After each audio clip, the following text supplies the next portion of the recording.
सनातन धर्म की मान्यता अनुसार 3 लोक होते हैं। हिंदू धर्म ग्रंथ की मान्यताओं के अनुसार सबसे नीचे पाताल लोक, मध्य में पृथ्वी लोक जिसे मृत्युलोक भी कहा जाता है और सबसे ऊपर होता है स्वर्गलोक, इसे देवलोक भी कहते हैं। वहां पर देवराज इंद्र के साथ सभी देव निवास करते हैं। इंसान को स्वर्ग में अपने पुण्य कर्म के अनुसार ही प्रवेश मिलता है और जब इंसान का पुण्य समाप्त हो जाता है तो उसे फिर से मृत्युलोक में जन्म लेना होता है। यह सिलसिला जब तक मुक्ति या मोक्ष प्राप्त नहीं होता, हजारों लाखों वर्ष चलता ही रहता है।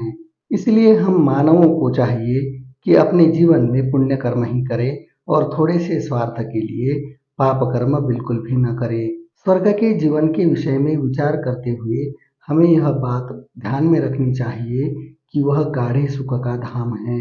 स्वर्ग में सभी प्रकार की बुराइयां और दुख छूट जाते हैं।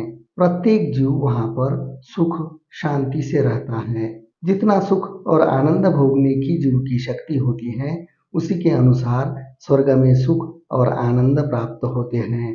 स्वर्ग के राजा इंद्र हैं, गुरु बृहस्पति और इंद्र की सेना के सेनापति शंकर जी के पुत्र स्कंद हैं। कुबेर स्वर्ग के कोषाध्यक्ष हैं।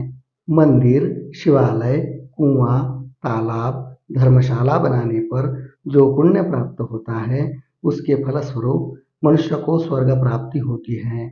ऐसी सनातन हिंदू धर्म की मान्यता है।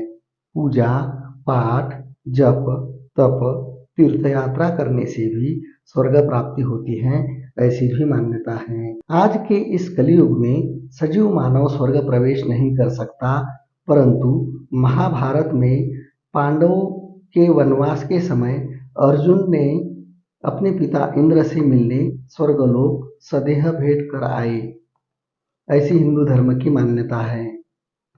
पुरातन काल में राजा नहुष ने स्वर्ग पर अपनी सेना सहित आक्रमण किया था और स्वर्ग पर अपनी विजय दर्ज की थी।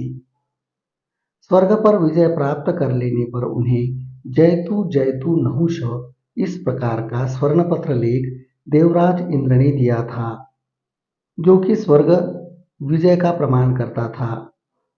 कहते हैं कि जो पाप कर्म में लीन हैं, उन्हें स्वर्ग प्राप्ति का अधिकार नहीं होता।